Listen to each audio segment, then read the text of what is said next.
Ya, baik, terima kasih banyak. Ya, kita berikan tepuk tangan yang sangat meriah untuk kakak MC kita dan untuk kita semua. Apa kabar Bapak Ibu semua, teman-teman semua? Alhamdulillah. Jadi puji syukur atas kehadiran Allah Subhanahu wa taala pada kesempatan yang berbahagia ini kita semua bisa hadir di sini bersama-sama mengikuti kegiatan talk show kita. Nah, tentu sebentar banyak hal-hal yang terkait dengan apa yang telah dilakukan oleh narasumber kita. Baik Bapak Ibu semua, teman-teman semua, langsung saja kita panggil kakak narasumber kita, Kakak Fitria Wulansari untuk naik ke panggung. Ya, silakan Kak. Ya, sehat Kak? Alhamdulillah sehat. Ya, Bapak Ibu, teman-teman semua, untuk talk show kita di Job Fair Yes Polbantang Goa hari ini yaitu mengangkat tema pengolahan bunga telang. Nah, tentu sebentar ternyata bunga pun bisa jadi minuman begitu yang segar. Nah, sebentar akan disampaikan oleh kakak pemateri kita. Nah, hari ini saya perkenalkan dulu bernama Kakak Fitria Wulansari atau akrab disapa Kakak Wulan.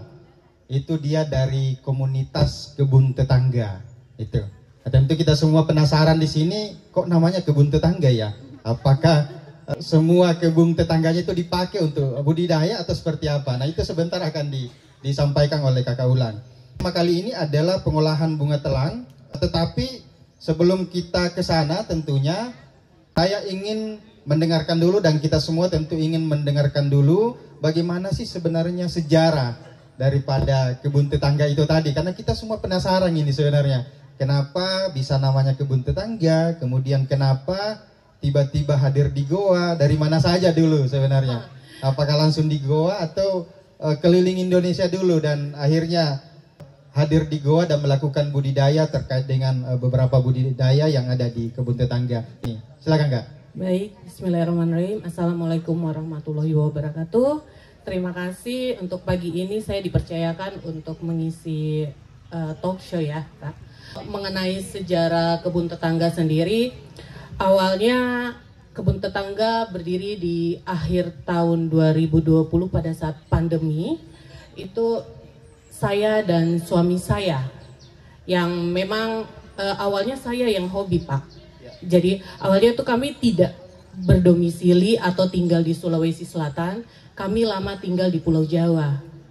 Saya waktu itu ibu-ibu usia 40-an, 50-an, mereka senang banget menanam di teras mereka, di rumah mereka. Nah itu kayak saya nih nggak ada basic menanam sama sekali, saya bukan orang pertanian, saya anak sarjana teknologi, tapi saya penasaran dengan hal itu karena mereka selalu bilang gini, Mbak Wulan, menanam itu harus dengan hati, menanam itu harus dengan senang. Oke, saya ini orangnya emosian, gitu kan. Jadi di situ secara tidak langsung terapi kami. Nah, di situ saya mempelajari dari mereka, saya belajar tentang menanam yang baik seperti apa. Awalnya saya tidak tahu tanah yang subur seperti itu, tapi mereka mengajarkan saya. Terus mereka juga bilang, Mbak Wulan kalau nanam itu harus seneng, kalau lagi bad mood nggak usah, tinggalin aja. Nah, kayak gitu Pak. Mulai dari situ, akhirnya kami iseng pindah ke Sulawesi Selatan di salah satu pulau, namanya Pulau Kapoposang. Nah, kami alhamdulillah punya kebun kecil di pulau. Di sana ada teman kami yang dari Makassar datang, terus bilang, ini nih orang asing ada di pulau kecil. Mereka menawarkan kami, bagaimana kalau kalian tinggal di Goa, kayak gitu. Akhirnya kami memutuskan untuk pindah ke Goa di akhir tahun 2020. Berdirilah awalnya namanya Kebun Samata. Awalnya Kebun Samata. Cuma teman kami yang ngajak kami bilang, biasa aja namanya kayak gitu. Bikin dong, diplesetin. Apa Kak? Langsung coba namanya Kebun Tetangga. Oh iya benar juga ya, lebih ke arah sana. Ya, itu strategi marketingnya. Iya. Jadi gitu. Itu Bapak Ibu teman-teman semua sejarah dari lahirnya kebun tetangga di Kabupaten Goa. Kasih tepuk tangan dong untuk Kakak Wulan. Jadi satu kesyukuran bahwa kebun tetangga itu ada di Kabupaten Goa dan sudah tetangga dengan Polbantang Goa. Jadi sangat mudah dijangkau, mahasiswa atau Bapak Ibu dosen juga bisa jalan-jalan ke sana kayak. Jadi kata Kakak Ulan tadi bahwa kalau dimulai dengan hati, jadi sejarah dari kebun tetangga ini kalau ditulis jadi satu buku ini dapat ini, karena Kak Ulan dan timnya itu sudah keliling Indonesia dan akhirnya menjatuhkan pilihan hati, dan ketika dikerjakan dengan hati maka inilah yang kemudian menghasilkan bahwa kebun tetangga hari ini sudah dikunjungi banyak pengunjung Kak ya, seperti itu. Nah, bunga telang sendiri itu berapa lama Kak mulai dari proses pembenihan, persiapan lahannya sampai panen? Dia bunga telang tuh sama dengan cabai 3 bulan Pak. 3 bulan untuk ya. berbunga, Ya. kurang lebih. Kalau Bapak Ibu di sini sudah pernah lihat tanaman dari bunga telang? Yang sudah, coba angkat tangan yang sudah. Berarti masih 40% belum ya, belum melihat Bapak Ibu ya. Jadi mungkin nanti bisa jalan-jalan ke lokasinya Kakak Ulang ini karena tetanggaan dengan Polbantang Goa begitu. Nah, sebelum kita masuk di terkait dengan seperti apa olahan bunga telang ini, saya ingin tanya dulu ke Kakak Ulan lagi. Kira-kira dari budidaya ini apa sih yang kemudian memotivasi begitu? Kenapa dari budidaya masuk olahan? Kan rata-rata kalau petani kita kan khususnya di Kabupaten Goa itu biasanya, apalagi kalau dataran tinggi ya, dataran tinggi itu biasanya mereka panen, jadi nanam, panen, jual. Itu tidak ada di home industrinya, tidak singgah di pengolahan, jadi dia betul-betul hanya menanam, panen, jual. Kalau Kakak Ulang ini di kebun tetangga, menanam, panen, olah, jual. Jadi lengkaplah dia di situ. Nah, apa sih yang menjadi motivasi kenapa harus diolah begitu? Dan bisa jadi satu minuman yang segar, yang memiliki banyak vitamin dan seterusnya, itu apa Kak? Awalnya motivasinya sebenarnya karena identik dengan di Indonesia ya, di Indonesia khususnya identik dengan petani itu miskin. Awalnya itu, padahal tidak sih kalau kita kreatif kayak gitu. Karena tadi Kakak bilang apa kalau menanam terus panen jual. Yeah. Nah, kami menanam, panen, olah, jual. Nah, kenapa? Karena kalau tidak diolah, pertama, apabila harganya turun, wah pusing ini. Otomatis kebun tidak dapat ada materi yang lebih atau finansial yang lebih dari hasil penjualan. Jadi kami berpikir bagaimana caranya untuk menaikkan nilai ekonomi suatu tanaman ini. Setelah itu kami mikir lagi, oh khasiatnya dong. Orang jual itu untuk zaman sekarang kalau nggak ada khasiat kadang mereka nggak mau beli. Kayak gitu sih Pak. Yeah. Itu motivasi kami lebih ke arah sana untuk menaikkan suatu produk dan manfaatnya biar lebih didapat oleh masyarakat. Yeah. Luar biasa ini. Kasih tepuk tangan dulu untuk narasumber kita yang sangat luar biasa. Jadi memang di sini kalau kita hanya bertahan di budidaya, jual, secara nilai ekonomisnya itu lebih mending kita masuk di olahan kayak. Betul. Itu sudah dibuktikan oleh kebun tetangga. Sudah dibuktikan karena kalau dilihat apalagi di daerah Makassar itu adalah orangnya konsumtif. Konsumtif. Iya. Jadi ini bunga saja bisa dijadikan olahan seperti ini ya, yang tentunya ini sangat menarik tentunya, dan ternyata Yes ini tidak salah pilih dijadikan Kakak Ulang ini sebagai manfaat. Memang teman-teman tim di lapangan ini tidak salah memilih Kakak Ulang yang kemudian sangat luar biasa telah melakukan kegiatan-kegiatan yang sangat menginspirasi. Berarti dari proses itu tadi di kebun tetangga itu kan biasanya kalau laki-laki yang sukses itu kan ada perempuan hebat di belakangnya. Ini kira-kira Kakak Ulang ini siapa di samping kiri kanannya yang selalu membantu Kakak Ulang? Adakah yang bantu panen, ada yang bantu jemur, ada yang bantu untuk olahannya begitu? Ada tim kayak? Kalau di kebun kami namanya kebun kolektif, jadi ada 2 kebun. Itu teman-teman di dalam satu tim sudah dibagi-bagi kayak gitu. Jadi udah tahu panen telang itu adalah wajib setiap pagi. Jadi siapa aja boleh panen, yang penting pagi-pagi. Pagi-pagi. Gitu. Iya. Laki-laki, perempuan bebas. Bebas. Tidak ada pantangan? Tidak ada. Oh iya. Itu siapa aja boleh panen. Karena itu udah kewajiban. Kalau di kebun itu ada kewajiban yaitu panen, nyiram. Udah, itu kewajiban yang tidak bisa. Panen telang tiap pagi itu kewajiban yang tidak bisa dibilang nanti aja nggak bisa. Oh gitu ya. Iya, karena itu sudah kewajiban setiap pagi.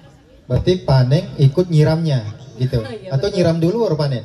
Biasanya teman-teman nyiram dulu. Oh, nyiram dulu. Iya, biasanya nyiram dulu, abis itu panen. Iya, iya. Berarti memang daya tarik daripada kebun tetangga ini dari berbagai kalangan, mahasiswa pun datang ke situ ya. Betul, ada beberapa teman juga komunitas iseng yang selalu bilang, Kak Wulan, saya mau pagi-pagi ke kebun. Ngapain? Saya bilang gitu kan.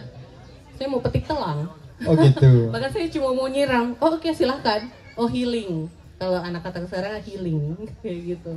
Jadi banyak beberapa teman yang dari Makassar, bukan anak mahasiswa aja, tapi yang sering datang ke kebun, nongkrong di kebun, itu mereka pagi-pagi iseng aja, pagi-pagi, yang penting dari malam mereka sudah WhatsApp, Kak mau main ke kebun, ya silahkan, mau aktivitas apa, kan kami selalu kalau ada tamu kami selalu nanya mau ngapain di kebun, aktiviti apa, biar kami buat aktiviti seperti biasa kan. Kak, apa aktivitinya ya? Kamu kasih tahu. Aktiviti biasa tuh menyiram dan memanen. Ya udah, mereka dengan datang dengan senang hati kayak gitu. Yang ingin saya tanyakan lagi, ini kan tadi disampaikan bahwa ini akan jadi teh. Jadi bunga itu menjadi teh telang. Ya. Tapi selain daripada bunga jadi teh telang ini, apakah ada variasi lain misalnya selain daripada teh ini? Kalau variasi lain pastinya ada, karena telang sendiri itu dia mengeluarkan warna biru yang sangat cantik sekali, menurut saya ya. Karena pertama itu adalah warna alami, pewarna alami, yang dia memang mengeluarkan warnanya cantik sekali. Mau dibikin apapun menurut saya sangat cantik. Biasanya kalau di kebun tetangga itu ada momen dimana kami bikin nasi liwet biru.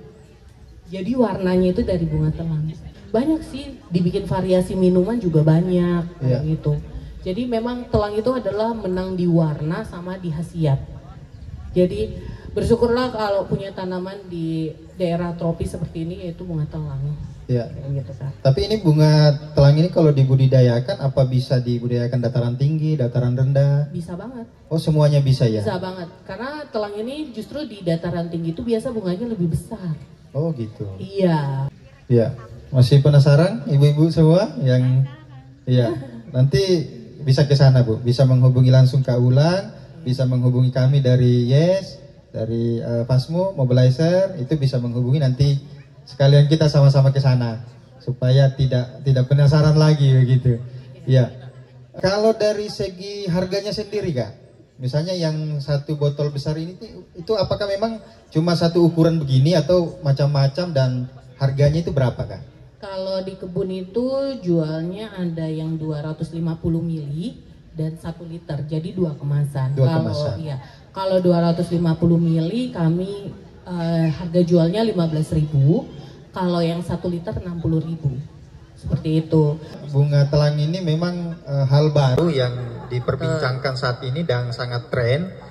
Kebun tetangga ini dari mulut ke mulut, dari media sosial yang berkunjung ke sana itu memposting. Jadi memang sangat betul. Ini ya, media sosial hari ini betul-betul membantu bagaimana mampu menemukan satu tempat, menemukan lahan dan lain sebagainya, itu betul-betul sangat luar biasa dan tentunya sangat perlu dimanfaatkan untuk kita sebagai petani-petani milenial atau petugas-petugas di lapangan. Nah, mungkin saya akan bertanya sedikit terkait dengan bagaimana sih kesan-kesannya Kakak Wulan ini yang dulu mendirikan kebun tetangga dan akhirnya sama-sama dengan Yes. Itu kira-kira apa yang menjadi kesan-kesan tersendiri begitu? Kesannya pasti pertama saya punya banyak link ya.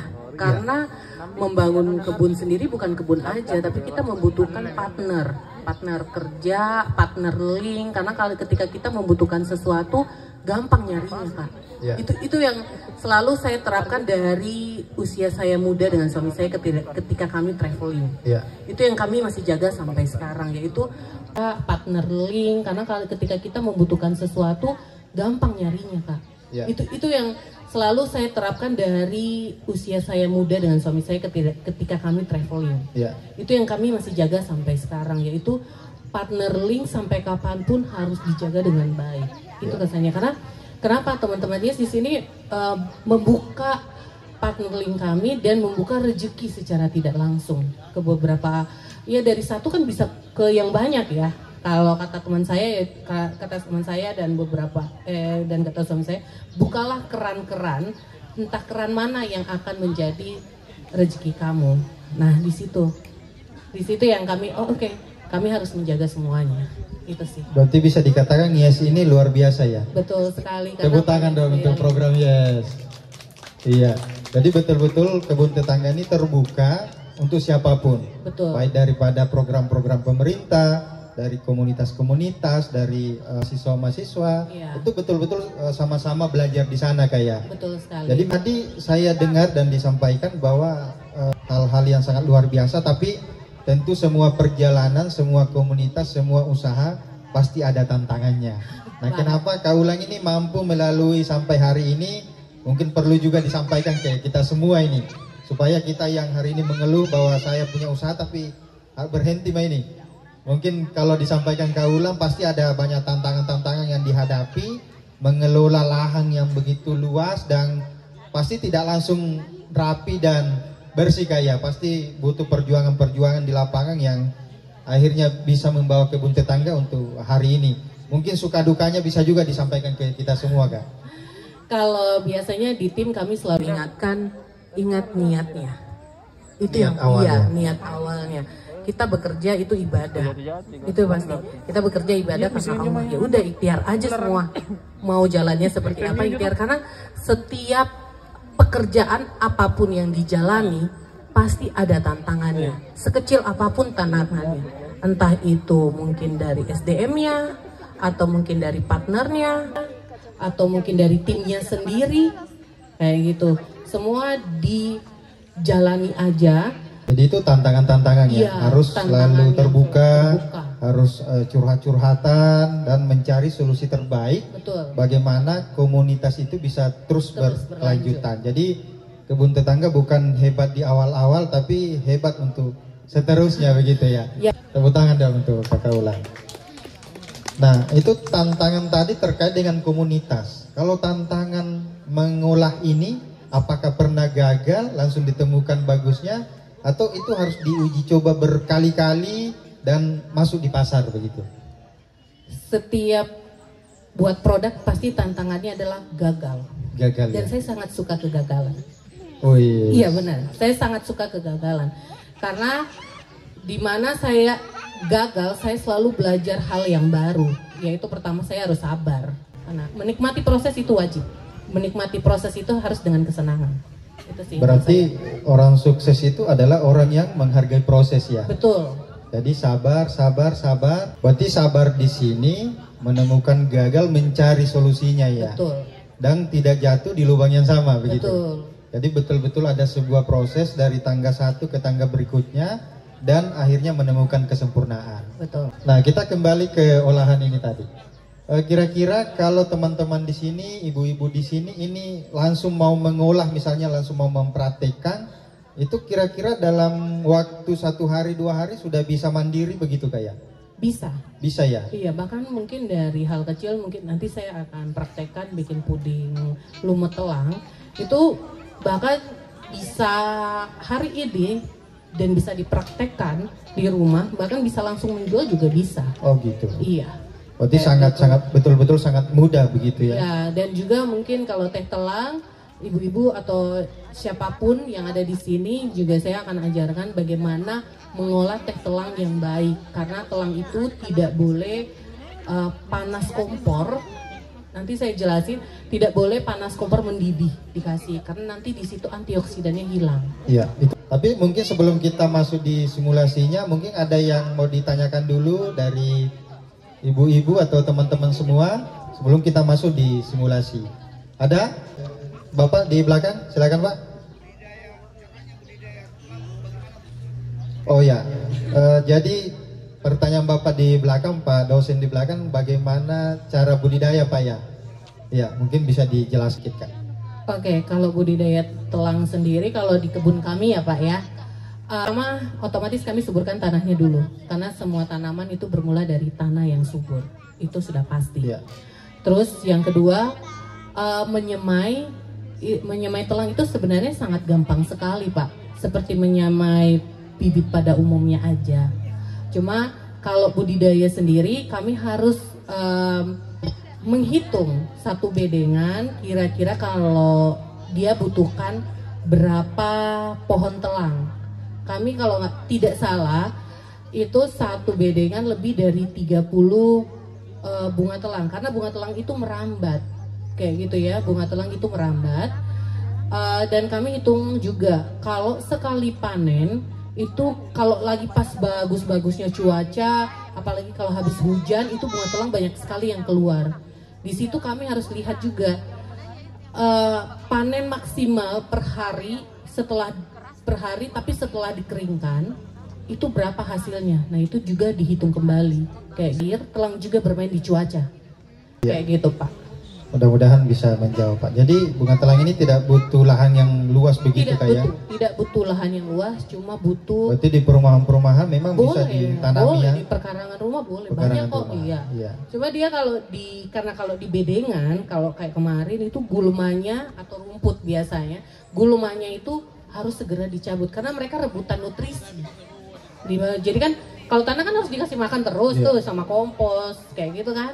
Nah itu akhirnya gulmanya setelah baru minggu kemarin cabut gulma semuanya langsung seminggu bunganya nggak muncul yang banyak. Nah setelah cabut gulma baru deh semua kelihatan. Nah itu juga jadi rajin-rajinlah seperti itu. Berarti kalau banyak gulmanya itu menandakan tanahnya subur itu.